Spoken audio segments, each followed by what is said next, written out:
My name is Jeremy Gruber. I'm with Open Primaries. And we are here for one reason and one reason only: the denial of 3.2 million New Yorkers from voting in the most important election in a generation. We are here to demand an end to the largest act of voter suppression in the entire state of New York. And we are here to demand that New York open up the primaries and let all voters vote. Let all voters vote. Let all voters vote. Let all voters vote. Let all voters vote. Let all voters vote. Let all voters vote. Let all voters vote. We have a great group of activists and leaders with us today to talk about open primaries. John Opdycke, the president of Open Primaries; Alvaader, Frazier, New York City Independence Clubs; Assemblyman Fred Thiele of the New York State Assembly; AliAkbar, Hassonjee, a new NYU student activist; Juliana Francisco, New York City Independence Club activist; and Jacqueline, Salit, president of independentvoting.org. We'll start with John Opdycke, president of Open Primaries. I'd like to talk about some of the misconceptions about open primaries. There's a conventional wisdom that this is a flash in the pan, that once the hubbub with the presidential primaries is gone, things will get back to normal. The American people don't really care about the process. That is not what I'm seeing all over the country. In South Dakota, a group of Democrats, Republicans, and independents have come together to put a referendum on the ballot this November to go to a nonpartisan open primary system. It's Measure V on the ballot. In New Mexico, a similar coalition is exploring legal options to challenge the taxpayer funding of a closed primary system. In Florida, in Colorado, in Alaska, there are activists coming together to look at all the options they have for 2018. We even have courageous legislators in Virginia and Michigan who've introduced open primaries legislation to deal with the toxic environment in their state capitals. And what's motivating this is something very simple but very profound. And that's this: reform of our political system, reform of our broken politics must start with the people. We are not going to be able to fix anything that's wrong with our politics if the American people are not fully enfranchised and able to participate at every single level. So why do we have closed primaries in New York? It's a simple question, but an important one. Well, the political insiders will tell you that too much democracy is not a good thing, that we need curbs, we need hoops that people have to jump through, we need barriers and all kinds of rules and regulations, because that's how you create stability. Well, look around. We don't have stability. What we have is crushing gridlock in politics. And that is something that is driving people crazy. The notion that we can't have innovation, new ideas, progress, and development is something the American people are very thirsty for. And putting gridlock and partisanship and wrapping it up in a bow and calling it stability is a lie, and it's a deception, and the American people know it, and that's why the open primaries movement is growing all around this country. One final note before I turn it over to Alvaader Frazier. You know you've gained traction as an issue, as a movement, when you get an academic study. And we just got one. The USC Schwarzenegger Center released an interesting study last week that showed something remarkable. In the states that conduct open and nonpartisan primaries, people that get elected to office are more likely to return a phone call from a constituent. Lo and behold, when you open up the system and you let everybody vote, you let all voters vote, you get elected representatives that represent the people and not the special interests. Reform must begin with the people. That is our message. That is our vision. We are not a flash in the pan. We are not going away. Thank you very much.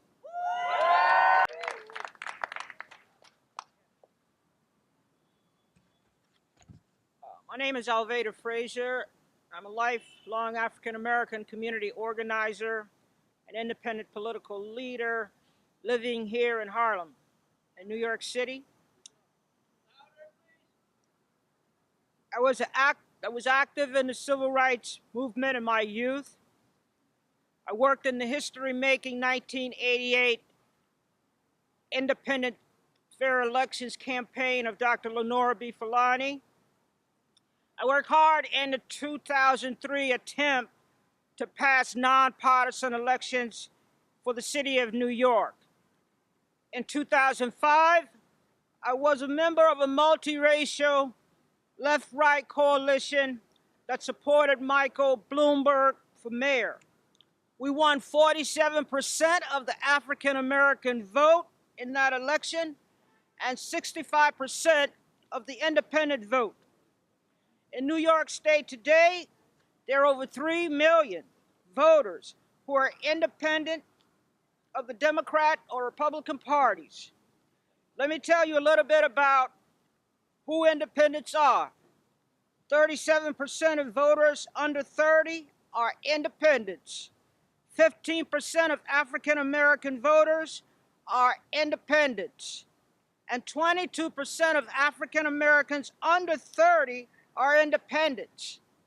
And 22% of Latino voters are independents, with 32% of Latino voters under 30 registering as independents. 35% of Asian voters are independents, with 40% of Asian voters under 30 becoming independents. This growing community of voters are barred from our primaries at all levels, including next Tuesday's presidential primary. Tonight, Secretary Clinton and Senator Sanders will be debating each other. The New York City Independence Clubs have been lobbying New York One and CNN, the host of tonight's debates, to ask Senator Sanders and Mrs. Clinton to address the growing and glaring voter suppression we face. We would like to hear whether they would support opening the presidential primaries to independent voters. Senator Sanders is leading a campaign for a political revolution. Citizen voters should not have to join a political party, to vote. And tax-paying citizen voters should not have to pay for elections we cannot vote in. I join with every New Yorker who is supporting Senator Sanders' campaign for political revolution. However, I will not be allowed to vote for him next Tuesday. Independents are on the front line for Senator Sanders all over this country. He needs to include independents in his political revolution. Senator Sanders, tell the leaders of the party here in New York to let us vote in the New York primaries. It is now my pleasure to introduce our next speaker and fellow Independent Party member, Assemblyman Fred Thiele. Give him a hand.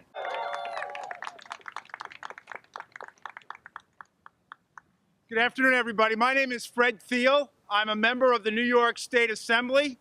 I represent about 130,000 people at the east end of Long Island.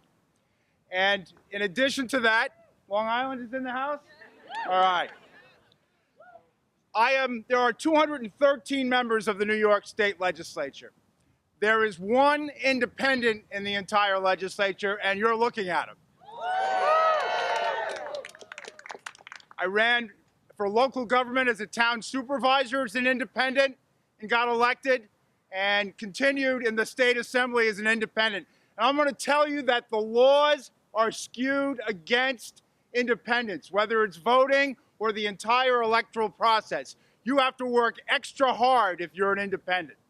And that's one of the reasons, I think, that you're seeing such depressed turnout in elections. I've seen it in my areas on Long Island, and depressed turnout, people not coming out to vote because they think they don't have a stake in the process. Some of it's money.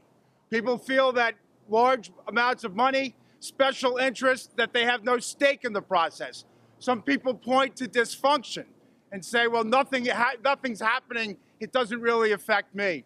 But to me, one of the things that is the most egregious reasons for the depressed voter turnout are the laws of New York State. New York State has some of the most archaic voter laws in the entire country. It's hard to register to vote. It's hard to get an absentee ballot. There's no early voting in New York. There's no voting by mail. If you want to vote in New York, you really have to want to. And even if you want to vote, sometimes they won't let you vote. On a Tuesday. So I can vote to make the laws for you. I just voted on a $155 billion budget for the people of the state of New York. But next Tuesday, I won't be able to vote in the presidential primary because I'm an independent. And I'm one of 3.2 million people who won't be able to vote in the presidential primary. And by the way, New York State, we're a minority out there when it comes to closed primaries. And that's what it is, a closed primary. New Hampshire, open primary. Wisconsin, open primary. Most states now, but not all, are open primaries, but not New York. And from my perspective, all of us should have a voice in the nomination of candidates and the election of candidates. And the way to do that is with open primaries. And it's for that reason that I have introduced two pieces of legislation in the New York State Legislature. Now, I'd like to tell you that they're going to get adopted before next Tuesday, but that's not going to happen.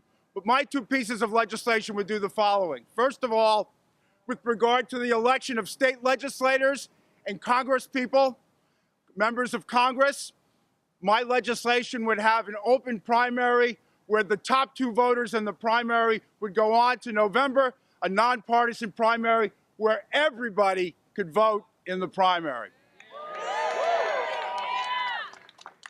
And more importantly, for the presidential primary, my second piece of legislation would allow all unaffiliated voters to participate in the primary process for president.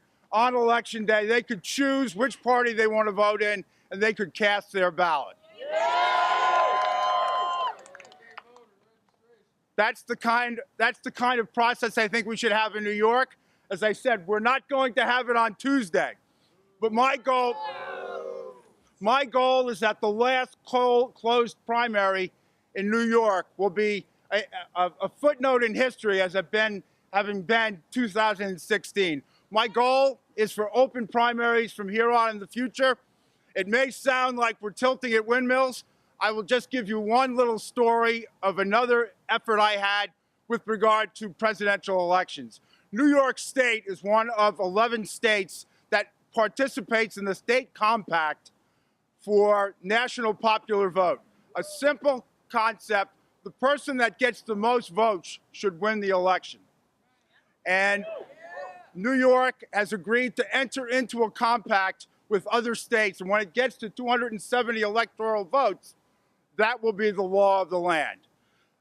Back in 2006, I was the first sponsor of National Popular Vote. It was me and 6 Republicans.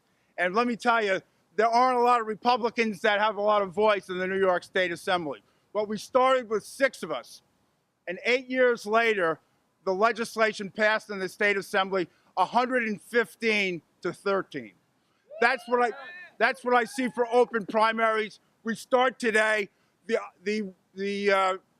nation is looking at New York because it's the first time in many years we have a competitive New York primary. We're going to seize this moment to begin the open primary process in New York. I will be joining through the Open Primaries group and independent voters group with other state legislators across the country to ensure that we work not just in New York, but across the country to have open primaries. Thank you.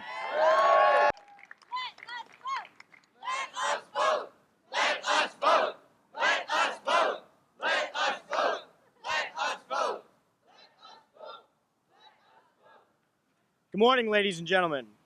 Before I begin, I'd like to thank the Open Primaries campaign for giving me a voice at this event today. My name is AliAkbar. I'm currently an undergraduate student at New York University. I'm a proud Indian Muslim American, and I'm also a registered independent voter. And like millions of others, I will have to choose a party if I wish to have my voice heard in the primary. A few minutes ago, you just heard from professionals and activists about how 3.2 million people will be locked out of New York's closed primaries next week. You also have heard about how this problem extends to about 23 million more nationwide. And then, of course, there's the strange system of timely registration changes and a maze of dates and submissions needed just in case you have a change of heart for the party you want to vote for. Now, as a student, I can offer a perspective directly from the point of view of a millennial. We've been confronted with a reality of having less of a voice in policymaking and facing the growing issues that have been brought about through student loan debt, climate change, big money politics, the ongoing injustice on Wall Street, and so many others. And now we're entering a voting system that we have always been told is a basic and fundamental freedom that we will have a right to. But that's actually exclusionary and has refused to evolve to the changing times. So you can see why our faith is steadily being reduced in the system when the public vote is heavily skewed towards establishment voters that candidates can easily campaign to, while ignoring the independent masses, and not even to mention the biased electoral and delegate systems, which are whole other issues. This is even more troubling given that 1 in 3 millennials are independents or third-party voters in this state. Now, we are fortunate to be in a time where there are so many movements that are changing our country for the better. But why should voting and voter disenfranchisement not be a part of those movements? Older generations like to talk about how we millennials have such low turnouts that we must not really care about the issues. But what they don't realize is that we are actively building our own campaigns and initiatives to fight for our future, right at this moment. You're looking at one right now. And that certainly shouldn't justify the fact that we have our hands tied when we try to make our voices heard. I'm here today to say that it's time for generations to stop taking shots at each other. It's time for politicians to realize that they risk alienating an entire population of voters if they refuse to give us an equal seat. And it's time for us to adapt to better voting systems that are tried and true in states like California and Washington, and that will, above all, make the fundamental right of voting a truly transparent and real freedom for all citizens of America going forward. Once again, I thank the Open Primaries campaign for this opportunity today, and I thank all of you for joining us in this movement today. Thank you.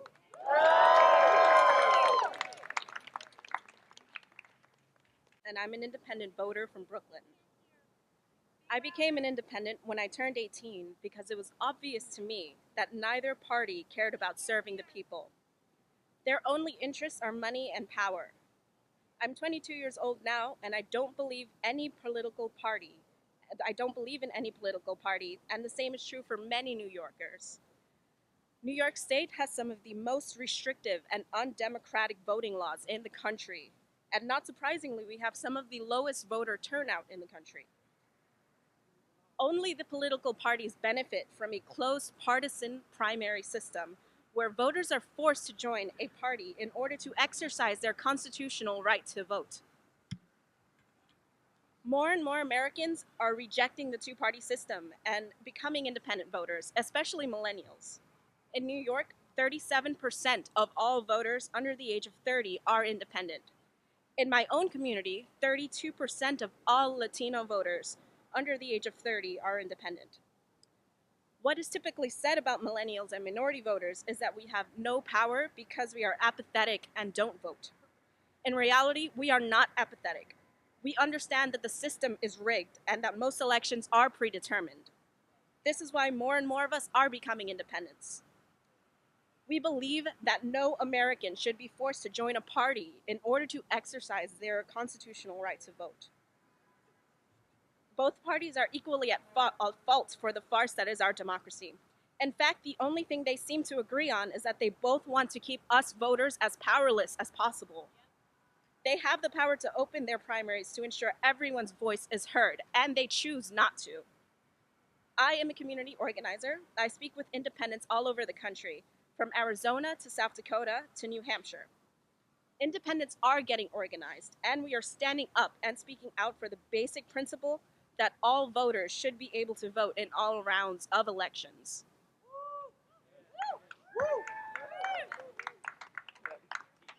So it is my honor now to introduce our next speaker. She is a mentor to me and has built the largest organization of independents in the country, Jacqueline Salit. Hello, everybody. Thank you all for coming out. I think what we're talking about here today is not simply the technicalities of New York State election law, though we need to talk about that, nor are we here simply talking about the presidential election, though we need to talk about that. We're here today because we want to talk about who this political system belongs to, whether it belongs to the parties or the people. This is a crucial issue of our times, and I want to give tremendous praise and support to all the people who've spoken and to all the people on the steps of City Hall who are bringing this issue out, along with millions and millions of Americans who are shining a light on the state of American democracy. I want to put this slightly in historical perspective for you. 15 years ago, almost to the week, I stood on these steps, along with numbers of people who are here today, with a little-known mayoral candidate, you might have heard of him, Michael Bloomberg. It was Mike's first press conference after announcing his run for mayor. And along with about 100 independents, we stood on these steps and we said, no one should be forced to join a political party as a condition for voting, that is un-American, that is undemocratic, and that we were going to work together to give the people of New York an opportunity to weigh in on that issue.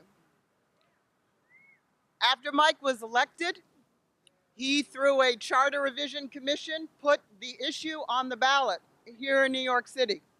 And for those of you who are not millennials and who may remember things that happened 15 years ago, such as myself, you will recall that the political parties, every elected official, virtually every editorial board, every good government group stood forth to crush the issue of opening up primaries to all voters.